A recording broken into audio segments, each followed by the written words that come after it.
প্রিয় দর্শক, স্বাগত জানাচ্ছি সুরমা টিভি 24 এর নিয়মিত আয়োজন আজকের শীর্ষ সংবাদে। আমি হাবিবুর রহমান। শুরুতেই জানিয়ে দিচ্ছি আজকের দেশের শীর্ষ সংবাদগুলি। ঢাকা ৮ আসনে সম্ভাব্য স্বতন্ত্র প্রার্থী ও ইনকিলাব মঞ্চের মুখপাত্র শরীফ ওসমান হাদীকে উন্নত চিকিৎসার জন্য সিঙ্গাপুরে পাঠানো হচ্ছে।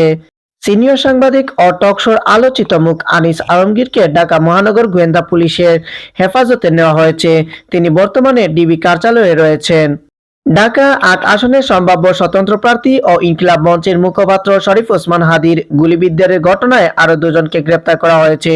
সীমান্ত দিয়ে অবৈধভাবে লোক পারাপারের সঙ্গে জড়িত সন্দেহে শেরপুর থেকে তাদের গ্রেপ্তার করা হয়।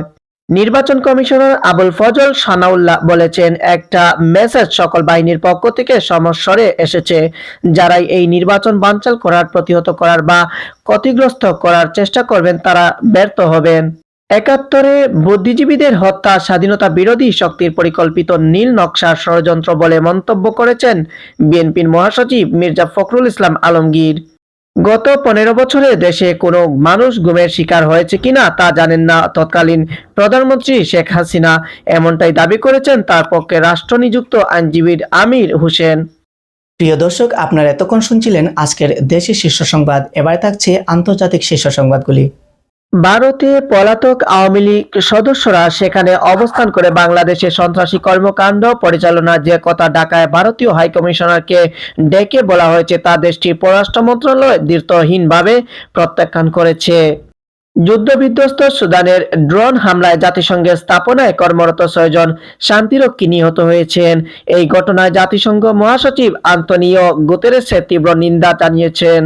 কম্বোডিয়ার সঙ্গে চলমান সংঘর্ষ বিতর্কিত সীমান্ত অঞ্চলের উপকূলীয় এলাকায় ছড়িয়ে পড়ার থাইল্যান্ড তার ত্রাত প্রদেশে কারফিউ ঘোষণা করেছে।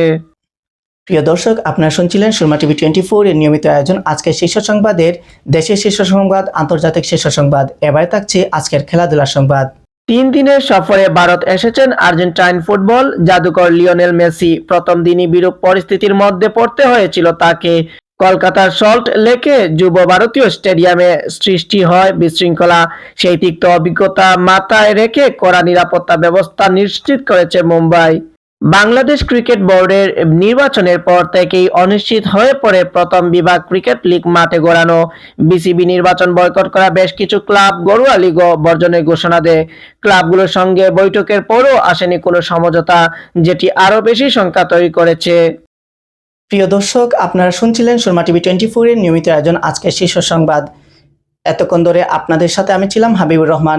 সুরমা টিভি 24 এর পরবর্তী সংবাদ দেখার আমন্ত্রণ জানিয়ে আজকে এখানেই বিদায় নিচ্ছি। আল্লাহ হাফেজ।